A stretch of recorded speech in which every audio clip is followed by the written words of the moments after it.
Hey, ladies, welcome to another episode of the Revitalized Womanhood podcast. And we are just all over the place over here. Talk about learning new things and not even new things out of our comfort zones. Cassie's on her. Is this your first podcast? Yes. Mm-hmm. See, out of your comfort zone. Good for you. Good for you. I'm back to recording on Zoom again. So funny story. I just told you my guest that I just recorded with on Tuesday. She couldn't get Riverside to work either. So she actually sent me her Zoom account so that we could record my podcast on her Zoom because I had my women in the community doing their squad calls. And so same thing. So now when I just like, okay, Cassey can't get her Riverside to work either. Stinking Riverside. What the world? And so I'm like, okay, hang on, Cassey, sit here on the phone with me while I try to remember back in the day when I first started how to do a Zoom call. I have an assistant. She just does it all. You rolled with it though. You figured it out. You got it. Figured it out. See, look at us. Yeah. Flexing these muscles. That is so on topic for our guest today. This is my beautiful friend, Cassey Bloomfield. She is the owner of the local burn boot camp here in St. George, Utah. And why don't you just introduce yourself? Okay. Yeah. So I'm Cassey Bloomfield and I own the Burn Boot Camp franchise here in St. George. I've got 5 kids from 20 down to 8. I'm a mom. I'm a friend. I'm the owner of Burn Boot Camp. Yeah. And a wife to your And a awesome husband. Right. Don't forget that poor guy. Yeah. Well, tell us about your journey because that's an interesting one. I don't even have a specific question to ask you about your journey and how you found yourself in St. George, Utah, because you began somewhere completely different. And why did you tell us a little bit about what that looked like, your journey getting here? Because, and why? What was it that was like, oh, let's change our lives. Let's uproot our children, change our lives. This is what's happening.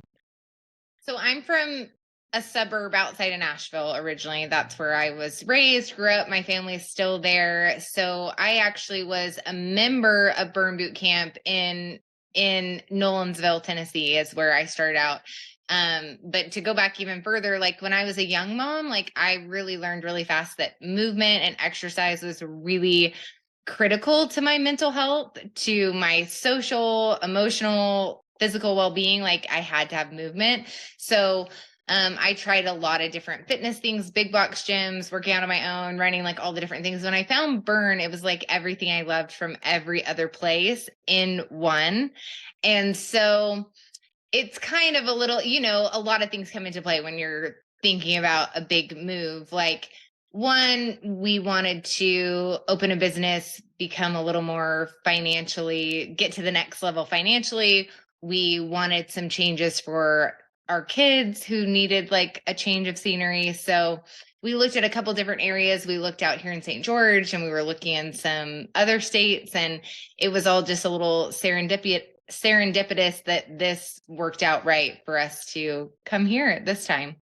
It is. You couldn't have picked a better location. It's beautiful. It's amazing. The weather's great. It's sunny. Yeah. And I mean, as far as for your gym too. Yeah, you tend to be more healthy, I think, in climates like this because you want to be outside. For sure. I think it does make a difference. I think when you're in a place that's perpetually cold or rainy, you have to really push yourself to want that more. Here, you're naturally a little more motivated. I know that's me. When it gets rainy or cold here, I'm like, no. You want to curl up? Yeah, for sure. All right. So how do you balance the demands of running a successful Burn Boot Camp franchise while mom lifing? Not well. Come on, we need all the tips for the other mompreneurs out there that are trying to be business women, own their businesses while being moms, because this is the new kind of era. And I don't know if it's because it's a necessity now to have two income houses. It's a necessity. So moms are being forced, or also maybe it's both.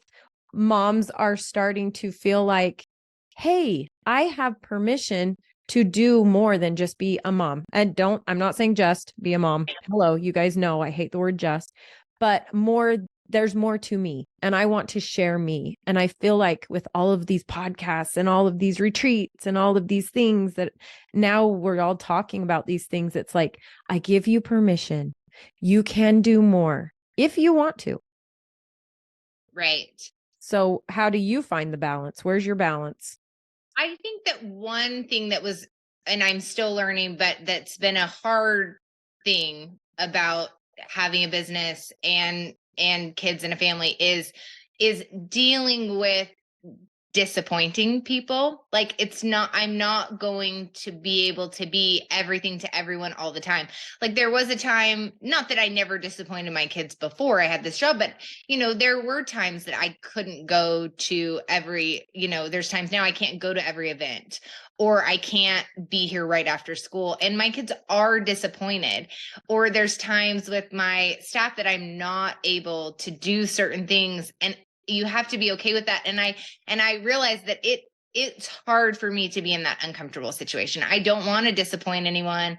That's my people pleasing coming out, even to my own children. I don't want to disappoint them and let them down, but they're okay. They're resilient. My staff's resilient. So just being okay with some of those tougher feelings, like disappointment, or someone is a little disappointed. That's okay. Yeah, creating those good boundaries and not taking it personally. I think so many people, like you said, I was wondering if you have people pleasing tendencies, because I think people like that. I have a good friend, so this is who I'm going off of, and she just recently told me about a boundary that she set to someone, that this person had asked her to do something, but then the times changed and it didn't work out once it changed. And she said, I'm sorry, it doesn't work out now. The times changed in this. And it was actually even better because she said no to her, this person, because that was her time to do her workout. So she prioritized herself and her workout time. She could have helped her, I mean, at the expense of something that is very important to her, especially right now. She's doing 75 hard. So especially that was her time. She said, I'm sorry, your time changed. So no, now I can't help you. And I was like, I literally physically clapped for her on Marco. I was like, I'm so proud of you for doing that. And I wouldn't have said, if you would have asked me maybe before I open burn, I would have said I don't have people pleasing tendencies. I would have said that because I think I had created enough boundaries that I didn't overextend myself. My kids just were my first priority. I didn't really have to pick and choose different times, because it's like that, you're trying to balance all these balls in the air, and the illusion is you can keep them all in the air at the same time, and you can't. You actually have to set some down sometimes. So I think I kept like a simpler life where I didn't actually have to put any balls down. I was able to really balance it. But now that I've added this other, big thing, there are times where I have to say, I've got to put this down for a second. And I was surprised at how uncomfortable that was to deal with those uncomfortable emotions of, they weren't super, my kids were a little disappointed. That was hard. Yeah, because they're used to you. I just brought this up in a conversation was, okay, so when someone comes into the sisterhood, our private coaching community, when someone comes into the Revitalized Sisterhood, so I have this new member and she's talked to me about these feelings. I mean, they've all talked to me about this exact same conversation. I've had this exact same conversation over 40 times. Because we all feel it. We all feel the same way, because it's what happens naturally in life is, okay, so here you are running with this schedule, right? You get yourself on this schedule. You feel comfortable with this schedule. You find how, like you're saying, you didn't have to create these kind of boundaries because you had already created your life in a way that was comfortable for you and your family. But now you throw in another ball. You're used to juggling 3. You've now just thrown in another one. You have to figure out a way for that to give it time to work its way into the rotation.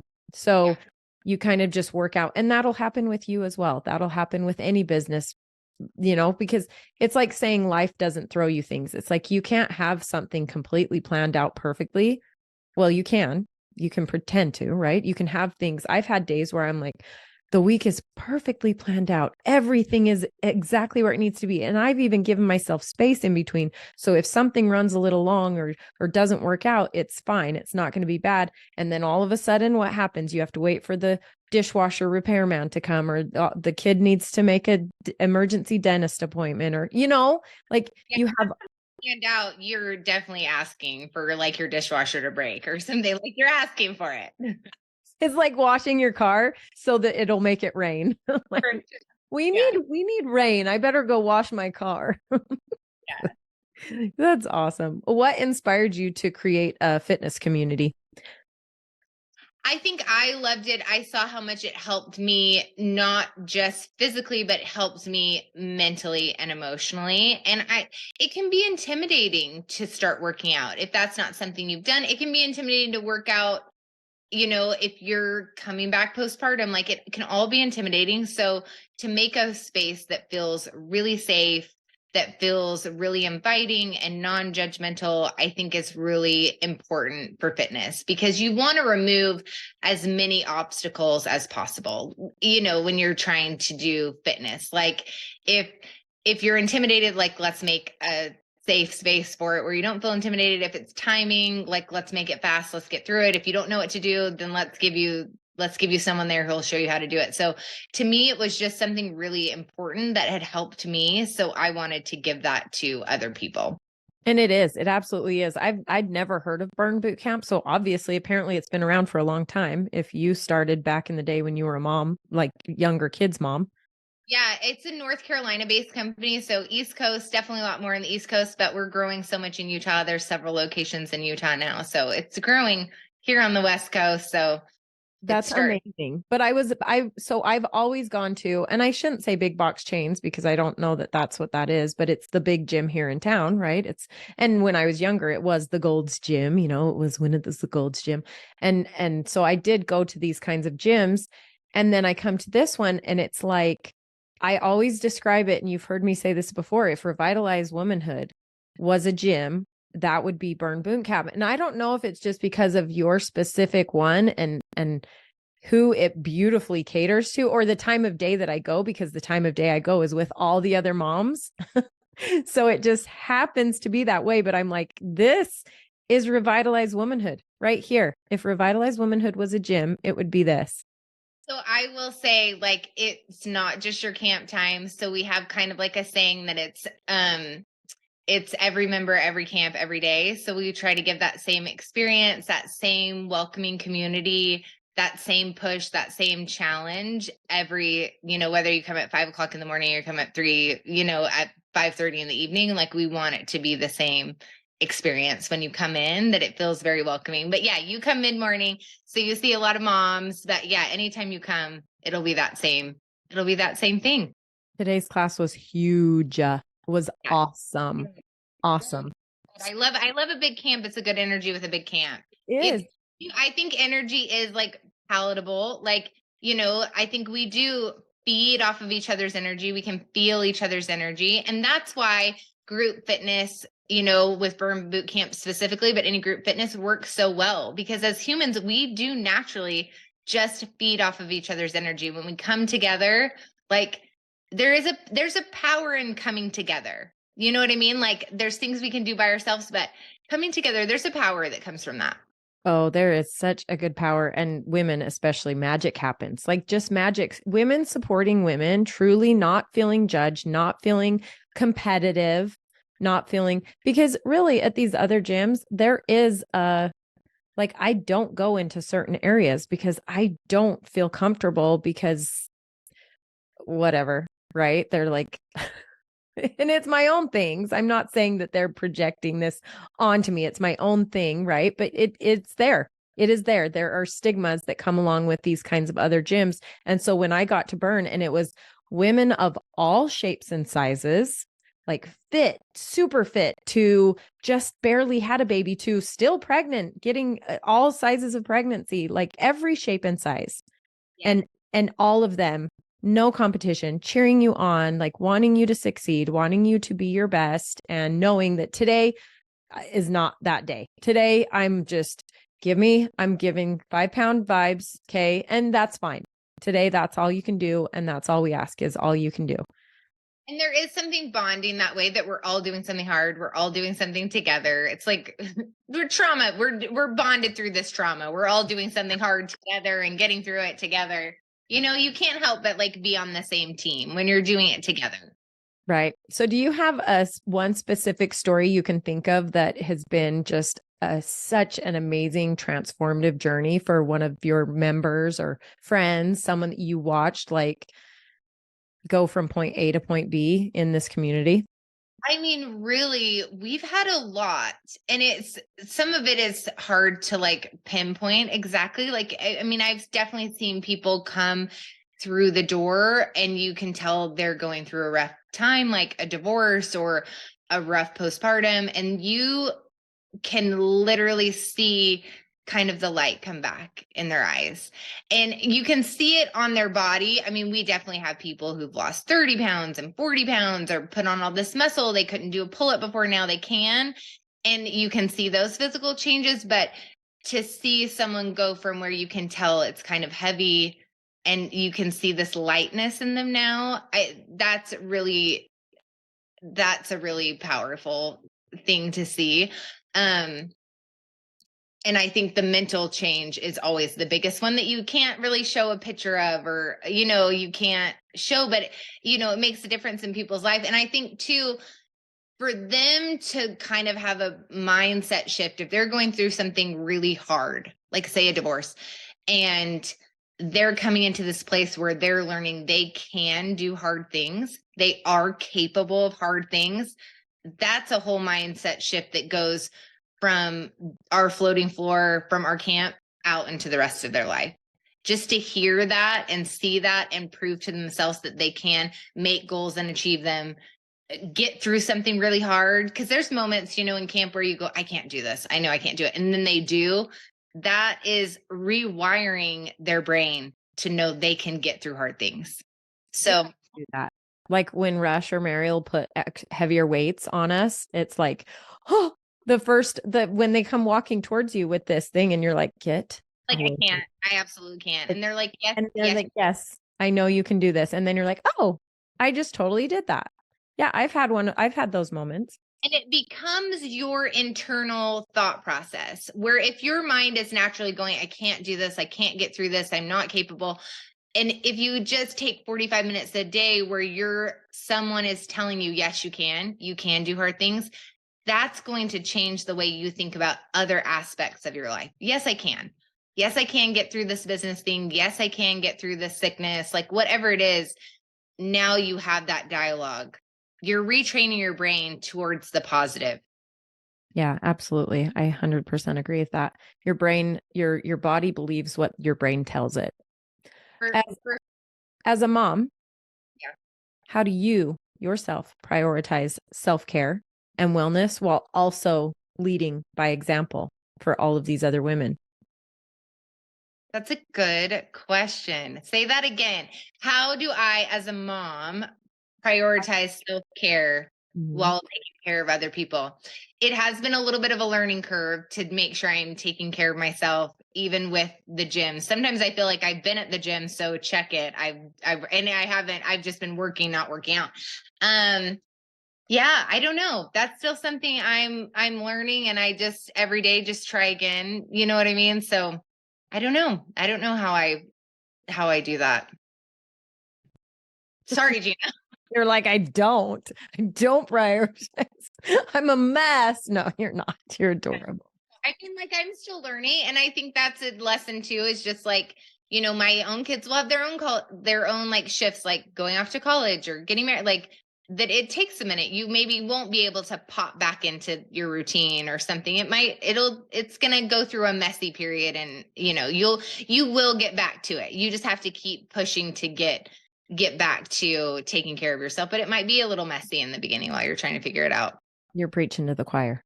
What have I been gone for the last 3 weeks? And now embrace that it will be messy some, because I think sometimes perfectionism is what keeps us from doing. You know, yeah.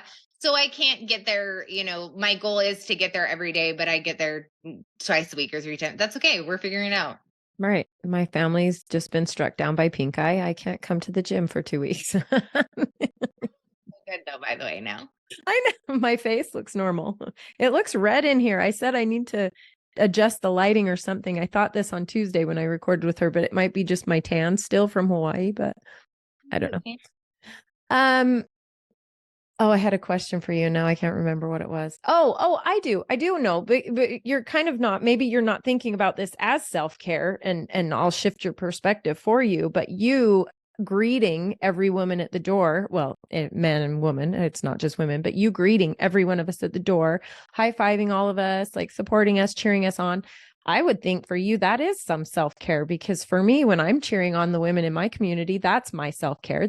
I love that. That just fills me so full. Like, I would rather be cheering other people on than have people cheering me on. Like, I like people cheering me on, but I get so much from cheering other people on.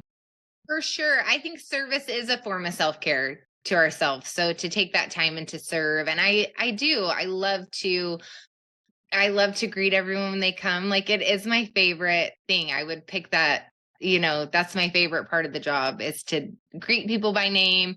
And I think that's the same thing. Like, when we're taking the time to like look at people and know their name and cheer them on, like, it helps you realize something about yourself. If you're looking at people going, they're important, look at them trying hard, it does help you rethink of how you think about yourself. Like, it's hard to look at someone else and go, look at them, they're trying really hard, I'm going to cheer them on, without building like a natural self-confidence and compassion for yourself.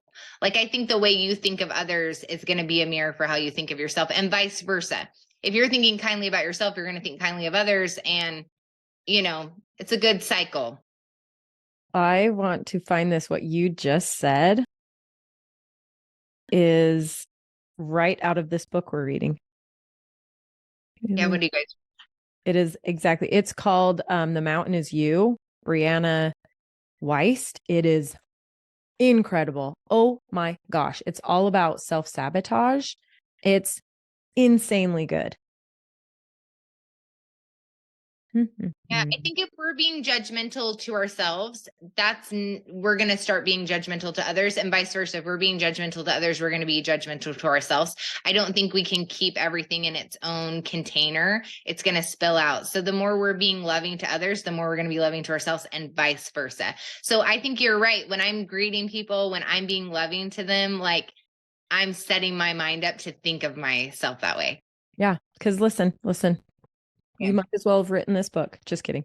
It's judging others sets up a barrier for our own success when we judge others.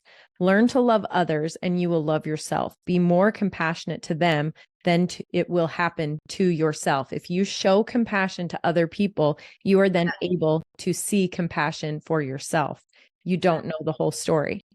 Well, and I think if we think of it almost like lenses, like we're looking at the world through lenses of judgment, or we're looking at the world through lenses of love, like, that's how we're going to see ourselves, that's how we're going to see others. We can't swap them back and forth that easily. It's just naturally the lens that we're going to look at things through. Oh, I like that. Yeah. I like that. That's good. All right. In your opinion, why is it crucial, since this is our sisterhood, right? Revitalize Womanhood and our private coaching community of the sisterhood. How have you seen the concept of strength in sisterhood manifest within the walls of your gym? And what benefits do these women experience from being part of such a supportive community? Wow. That's a great question. That's really powerful to even just think about and put my mind towards.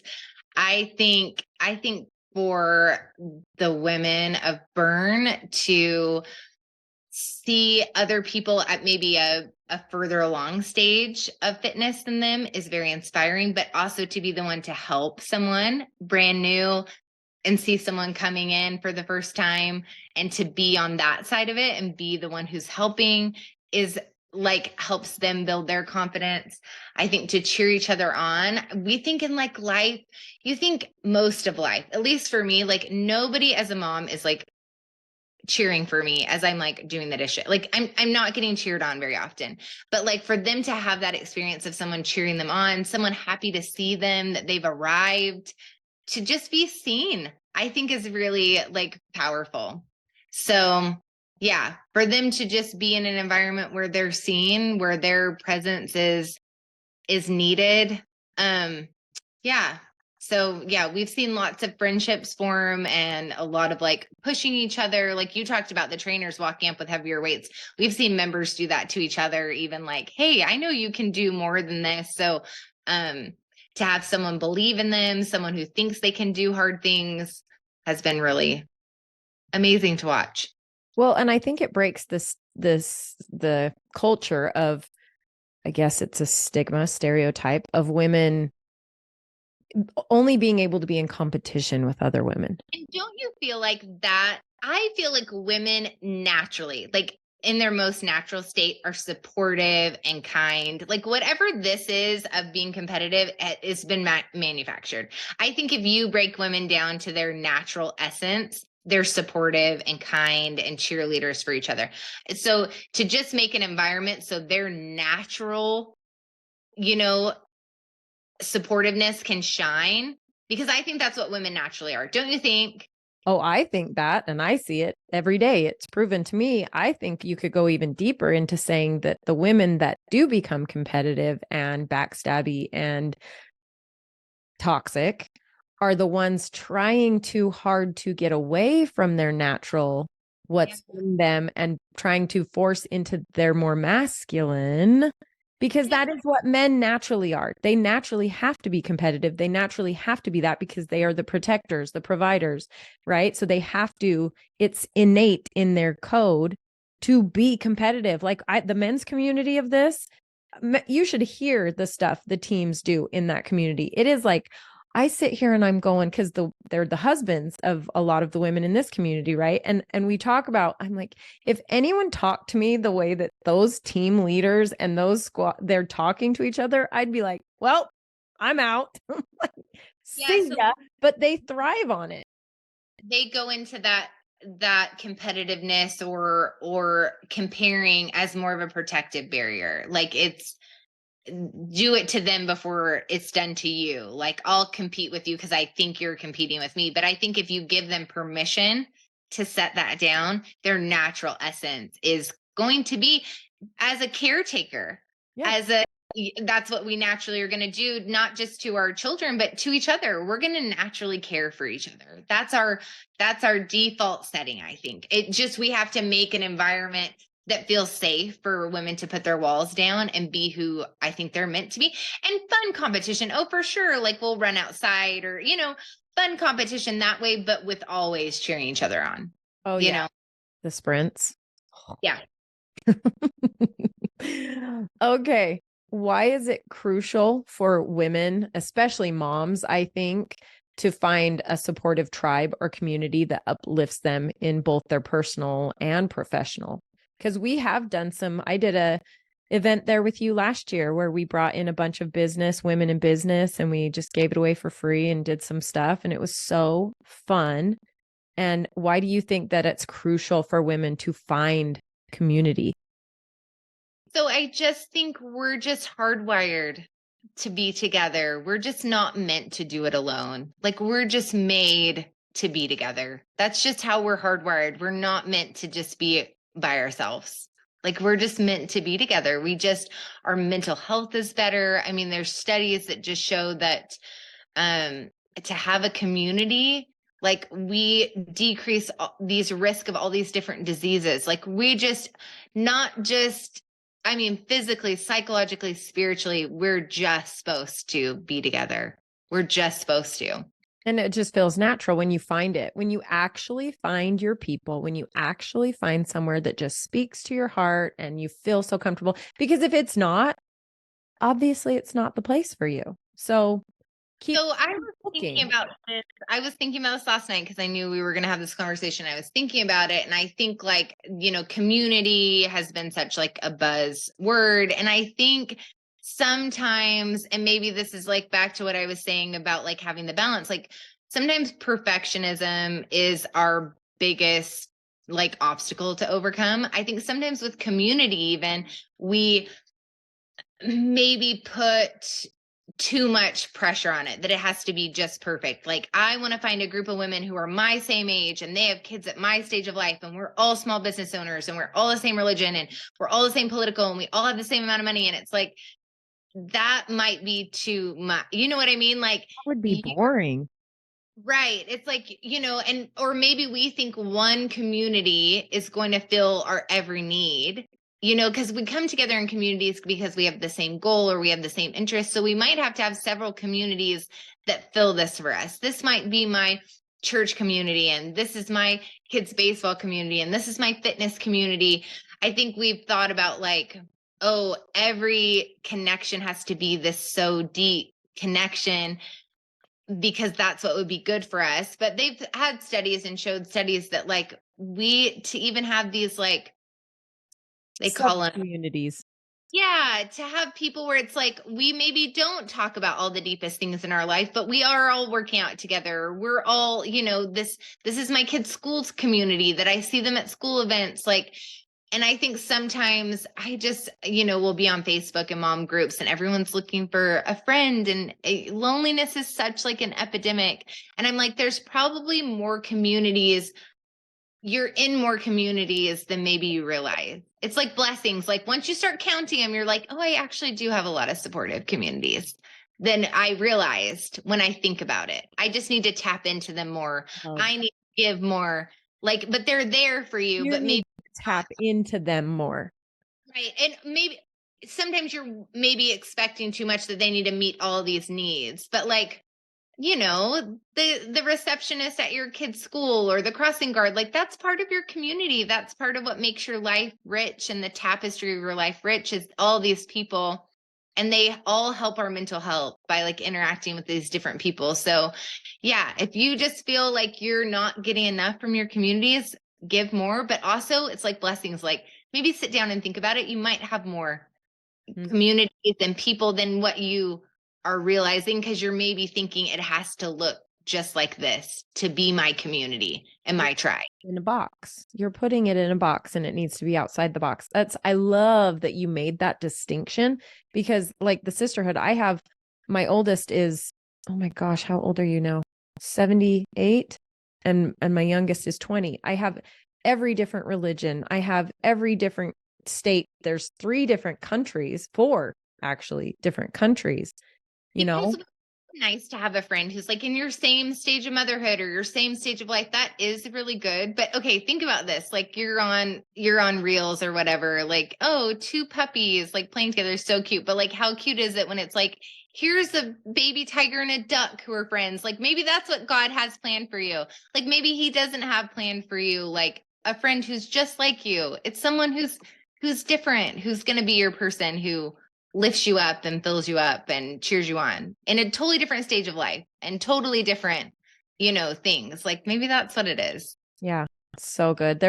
Rick sent me a thing once, a meme, something, but it was basically these people walking around handing this cartoon, a stick. Every person that walked by handed him a stick. And these are expectations. All these expectations that we put on ourselves, that society puts on us, that people put on us, whatever. And so every person walked by with a stick, and it created a cage. He'd put himself in a cage, all of these expectations. And that's what I think about with what you're saying.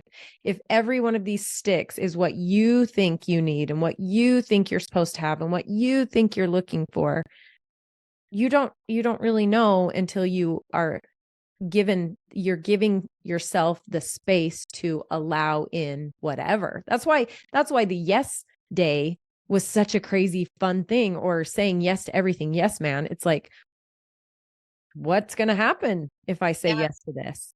Be open to what, the possibilities are. Yeah. Yeah. So good. Okay. Looking ahead, what vision do you hold for the future of your gym as a hub for empowering women and fostering connections and championing the incredible strength of women in your community? Well, I for sure just want to be a place where they can get 45 minutes to take care of themselves, to get stronger, to get healthier, that they feel safe and secure. I outside of that, I want it to continue to grow and get more members, get more people in. But aside from that, I love when I do different like partnerships with different businesses and come together with other business owners. Like that really is something that I feel passionate about. I would like to continue to do stuff like that. And, we do different like events at our gym sometimes. Like we've done some with like a woman's like PT and have people come in. Like I would like to continue to showcase different women's businesses and grow that side of it as having a place that we can showcase women in business. That was so good. You had the pelvic floor, the pelvic health specialists come in. That was awesome. You're like, oh, we're helping women with their pelvic, floor, and we're helping these women business owners, like, and they were helping us. Like, it was very, like, it benefited everyone. So I would love to do more things like that. Beautifully organic collaborations. I already have one in my brain. I just thought of. Yeah. I'm going to tell you in a minute, and then we'll tell everybody about it when we do it. Great. Yeah, I love to do anything like that. So where can everybody come find you to check you out and pick your brain if they have any questions? Yeah, so you can go to burnbootcamp.com and just type in St. George. You can find our location. You can sign up for a 3-day trial. You can follow us on Instagram, Burn Bootcamp St. George. You can message me anytime. I'm an open book. If anyone wants to meet me or chat, I'm always open. So I love it. Thank you. Thank you for doing this with me. Thank you for stepping out of your comfort zone.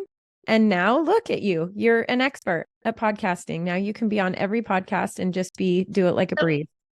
You're so easy to talk to. I forgot we were on a podcast. I told you, I said, it's just me. It's just me. I'm not that formal.